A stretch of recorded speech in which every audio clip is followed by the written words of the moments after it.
नमस्कार दोस्तों, कैसे हो आप सभी। स्वागत करते हैं आप सभी का अवस्थी जी को इसमें। तो दोस्तों आज की इस वीडियो में से बात करने वाले हैं बिहार डीएलएड प्रवेश परीक्षा 2026 के बारे में, जिसका रिजल्ट जारी कर दिया गया है और 5 तारीख को ही बताया गया था, बट आज 6 तारीख को लिंक एक्टिवेट किया गया है। ठीक है, तो हमें उम्मीद है कि आप सभी अपना रिजल्ट चेक कर लिए होंगे, स्कोर कार्ड देख लिए होंगे। ठीक है, बिल्कुल देख के बिंदास से आप सभी। आज का ये वीडियो बनाने का मेन पर्पस है कि कितने नंबर वाले बच्चे को सरकारी कॉलेज मिलेगा और जिस बच्चे का नंबर कम आ गया है, ठीक है, वो बच्चे क्या करेंगे, क्या उससे सरकारी कॉलेज मिलेगा कि नहीं मिलेगा। ठीक है, तो आज की इस वीडियो में पूरा आपको जानकारी देने वाले हैं। अगर आपका नंबर कम आ गया है, ओवरऑल रैंक ज़्यादा हो गया है, तो आपका क्या होगा, क्या आपको कॉलेज मिलेगा या नहीं मिलेगा। मेरे पास कुछ बच्चे का स्कोर कार्ड है जो सफलतापूर्वक कह सकते हैं कि अच्छा नंबर लाया है, वो भी चीज़ें आपको हम दिखाएंगे, तो चीज़ें आपको समझ में आएगा कि आपका क्या होने वाला है। तो वीडियो को शुरू से अंत तक देखिएगा, सारा डाउट आपका क्लियर हो जाएगा कि क्या आपके साथ में होने वाला है कि आपको सरकारी कॉलेज मिलेगा या नहीं मिलेगा। और जिसका नंबर बढ़िया होगा और कैटेगरी रैंक अगर कम होगा तो उसे ज़रूर है कि कॉलेज मिलेगा, अलॉट होगा। देखिए, अगर सरकारी कॉलेज की बात किया जाए बिहार डीएलएड में, और यहाँ देखिएगा जो आपका बिहार विद्यालय परीक्षा समिति है, ये कल ही अपडेट कर दिया था रिजल्ट को लेकर कि 5/8/2026 को रिजल्ट जारी कर दिया गया है।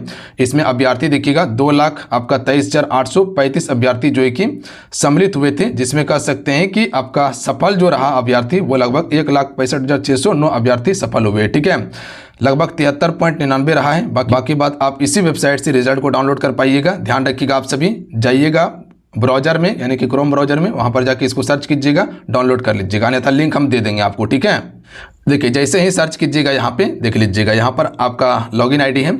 जैसे ही ये वाला वेबसाइट को सर्च कीजिएगा तो इस प्रकार से आपका ओपन होगा। यहीं पर देखिएगा DElEd entrance exam 2026 score card, इस पर आपको क्या करना है, क्लिक कर देना है। बात समझे क्या। जैसे ही क्लिक कीजिएगा तो इस प्रकार से फेस ओपन होगा। यहाँ पर आपको क्या करना है, अपना एप्लीकेशन आईडी यानी कि रजिस्ट्रेशन नंबर डालना है और उसके बाद यहाँ पर आपको डेट ऑफ बर्थ डालना है। देखिए डेट ऑफ बर्थ कैसे डालना है, जो भी आपका डेट होगा ना, यहाँ पर आपको थोड़ा सा मशक्कत करना पड़ेगा। देखिए यहाँ 2020 है, यहाँ पर ईयर रहता है, तो अगर यहाँ पर आपका 2006 या 2008 होगा, यहाँ तीर के निशान पर क्लिक करके आपको 2006 कर लेना है। जौन सा महीना होगा, मान लीजिए महीना आपका नवंबर है, तो नवंबर पर क्लिक कीजिएगा और जौन सा डेट होगा वो डेट पर क्लिक करके आपको लॉग इन कर लेना है। सक्सेसफुल का जो मैसेज आएगा उस पर ओके कीजिएगा, तब जाके आपका स्कोर कार्ड आएगा। उसके बाद नीचे में फिर आपको डाउनलोड करने का स्कोर कार्ड मिल जाएगा ऑप्शन। बात समझिए क्या, बिल्कुल, तो आप से डाउनलोड कर पाइएगा।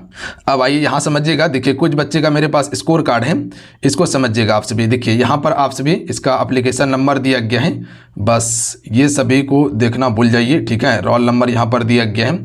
बाकी बात यहाँ पर देखिएगा, इसका नंबर जो आया हुआ है 77.3722 करके इसका नंबर आया हुआ है। बाकी बात ओवरऑल इसका रैंक की बात किया जाए तो लगभग 4464 है। ध्यान रखिएगा आप सभी, बात समझे क्या, यानी कि ओवरऑल जितने बच्चे पास हुए हैं उसमें से इसका 4464 है। बाकी बात कैटेगरी रैंक देखिएगा तो 286 है, बच्चे क्वालिफाइड है। ठीक है, क्या इसको सरकारी कॉलेज मिलेगा, 100% इसको सरकारी कॉलेज मिलेगा। क्यों मिलेगा, देखिए सबसे पहले आपको ये बताना चाहिए कि 9000 लगभग सीट है सरकारी कॉलेज में, पता है ना, बिल्कुल पता है। यहाँ पर कैटेगरी में इसका कह सकते हैं कि 286 है, प्लस में ओवरऑल रैंक की अगर बात किया जाए तो इसमें भी आपका कह सकते हैं कि इसका 4464 है, जो 9000 भी पार नहीं किया है। ठीक है, बात समझे, तो इसको 100% कॉलेज मिलेगा।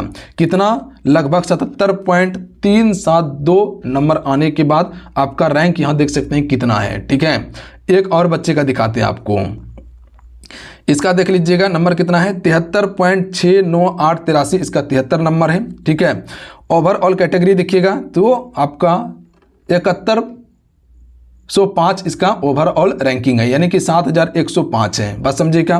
कैटेगरी रैंक देखिएगा तो 2614 है, तो इसको क्या कॉलेज मिलेगा, 100% इसको भी कॉलेज मिलेगा। आपको क्या बताएं कि 9000 सीट है। ठीक है, तो क्या इसको कॉलेज नहीं मिलेगा, 100% मिलेगा, प्लस में कैटेगरी रैंक भी इसका कम है। ठीक है, अब जिस बच्चे का कह सकते हैं कि कैटेगरी रैंक यानी कि ओवरऑल रैंक कह सकते हैं कि ज़्यादा अगर भाग गया होगा ना, तो उसको दिक्कत होगा। फिर बोलिए कैसे।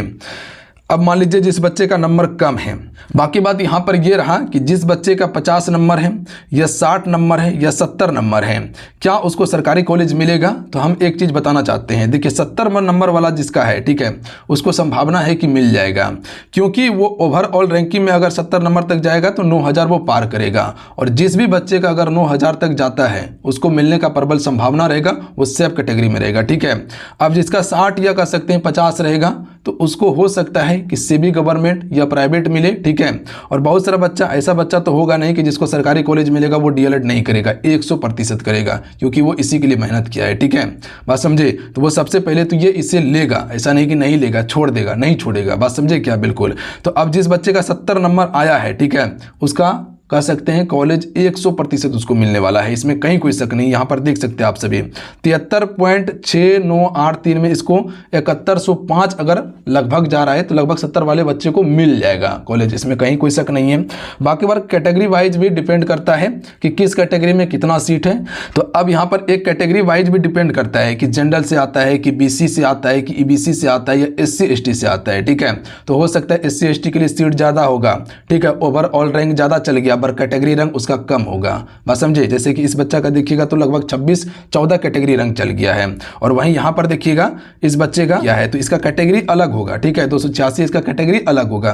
तो यहाँ पर उसको चांस है कि मिलने का, ठीक है। और कभी कभी बच्चे का क्या होता है ना कि मान लीजिए किसी बच्चे का लगभग आपका 80 नंबर आ गया है, ठीक है, और उस बच्चे का कैटेगरी रैंक बहुत ज़्यादा चल गया, सीट उस कैटेगरी में कम था, ठीक है, तो उसको नहीं मिलेगा सीट, बात समझे क्या? बिल्कुल समझे बात को। तो यहाँ पर कैटेगरी और ऑल रैंक भी डिपेंड करता है कि क्या होने वाला है। बाकी बात आपको क्या करना है, अगर आपका 50 नंबर है या 60 नंबर है या 70 नंबर है, आपको काउंसलिंग करवाना है, ठीक है। काउंसलिंग करवा लीजिएगा आप सभी, थोड़ा पैसा खर्चा होगा, पर यह पता चल जाएगा कि आपको कॉलेज मिलेगा कि नहीं मिलेगा। नहीं मिलेगा तो आपको प्राइवेट कॉलेज दिया जाएगा, ठीक है, प्राइवेट कॉलेज दिया जाएगा तो आपको चीज़ें क्लियर हो जाएगा। और जिस बच्चे को डीएलएड करना ही है 100%, तो आपका जितना भी नंबर आया है अगर क्वालिफाई कर चुके हैं तो आप सभी क्या कीजिएगा, काउंसलिंग करवा लीजिएगा, प्राइवेट कॉलेज आपको मिल जाएगा, बात समझ गए? बिल्कुल। बाकी बात अगर नंबर कम है तो सरकारी कॉलेज मिलने का कम ही चांस है। अब देखिए आगे क्या क्या प्रक्रिया आपके साथ होगा। अब देखिए आगे क्या होगा, रैंक यानी कह सकते हैं मेरिट रैंक आपको देखना है, अपना स्कोर कार्ड और क्या करना है, रैंक जांच कर लीजिएगा क्या आने वाला है, तो वो चीज़ आपका क्लियर हो जाएगा। उसके बाद क्या करना है आप सभी को, ऑनलाइन काउंसलिंग, ध्यान रखिएगा आप सभी, पसंदीदा सरकारी कॉलेज निजी कॉलेज का चयन कीजिएगा जब काउंसलिंग करवाइएगा, कौन सा आपको कॉलेज चाहिए। अगर नंबर ठीक ठाक होगा तो बढ़िया कॉलेज चुन लीजिएगा आप सभी उसी हिसाब से, ठीक है। हालांकि अगर 70 नंबर भी है ना तो सबसे पहले प्राथमिकता उसी को दीजिएगा, उसके बाद धीरे धीरे आपको कॉलेज क्या करना है, घटाते जाना है, लास्ट में प्राइवेट कॉलेज देना है, ठीक है। नहीं मिलेगा सरकारी तो प्राइवेट कॉलेज मिल जाएगा, और ऐसा नहीं करना है कि पहले प्राइवेट कॉलेज ही डाल दीजिएगा, सरकारी कॉलेज मत डालिएगा, फिर गड़बड़ हो जाएगा, ठीक है। अगर 50 नंबर भी आपका है ना, अगर 40 नंबर भी है ना, तो आप क्या कीजिएगा, पहले सरकारी कॉलेज को डालिएगा, उसके बाद लास्ट में आपको प्राइवेट डालना है। सरकारी नहीं मिलेगा तो सेमी गवर्नमेंट, वो नहीं मिलेगा तो प्राइवेट मिलेगा, ठीक है। तो इस प्रकार से डालना है। तो पहले क्या बताएं, सरकारी, तब से भी, तब आपको क्या डालना है, प्राइवेट डालना है। उसके बाद सीट का आवंटन आपको अलॉट किया जाएगा मेरिट श्रेणी और चुने गए सरकारी कॉलेज के आधार पर।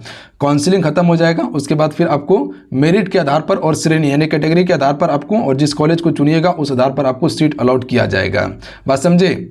उसके बाद फिर आपको दस्तावेज सत्यापन यानी कि डॉक्यूमेंट्स वेरिफिकेशन करवाना होगा, और आवश्यक आपको दस्तावेज सत्यापन करना होगा वहाँ पे। उसके बाद एडमिशन फीस जो लगेगा लगभग जमा करना होगा पहला ईयर का, ठीक है। लगभग कह सकते हैं कि 20,000 से 25,000 के बीच में आपका दोनों साल का कोर्स हो जाता है, यानी कि पहली बार 10-11 हज़ार लगेगा आपको। उसके बाद कॉलेज में जैसे नामांकन हो जाएगा उसके बाद फिर आपका कह सकते हैं कि कॉलेज चालू होगा, प्रवेश आपको मिल जाएगा, ठीक है। अब देखिए जिस बच्चे का पहला मेरिट लिस्ट में नाम नहीं आता है तो अगले राउंड के लिए आपको इंतजार करना होगा, ये चीज़ को ध्यान रखिएगा आप सभी। ऐसा नहीं कि फर्स्ट राउंड में आपको मिल जाएगा, फर्स्ट राउंड में उसको मिलेगा जो बच्चे का नंबर ज़्यादा होगा, जिसका कम होगा उससे सेकेंड राउंड, जिसका उससे कम होगा थर्ड राउंड, इसी प्रकार से उसको कॉलेज अलॉट होता है, बात समझे क्या? बिल्कुल। तो ये चीज़ को ध्यान रखिएगा आप सभी। बाकी बात चीज़ें समझ चुके हैं, और एक और स्पेशल आपके लिए हम वीडियो लाने वाले हैं जिसमें आपको और भी गाइड कर देंगे हम पूरा रिसर्च करने के बाद कि आपके साथ और क्या हो सकता है जिस बच्चे का नंबर कम है। क्या आपको सरकारी कॉलेज लेना चाहिए या सेमी गवर्नमेंट की ओर जाना चाहिए या प्राइवेट से करना चाहिए या आपको अगले साल का इंतजार कर लेना चाहिए, तो इस पे भी बात होगा, ठीक है। तो आज का वीडियो यहीं समाप्त करते हैं। कैसा लगा नीचे कमेंट करके जरूर बताइएगा। रिजल्ट चेक करने के लिए लिंक हम डिस्क्रिप्शन में दे दिए, वहां से जाके चेकआउट कर लीजिएगा आप सभी। जय हिंद, वंदे मातरम। वीडियो को लाइक जरूर कर दीजिएगा आप सभी।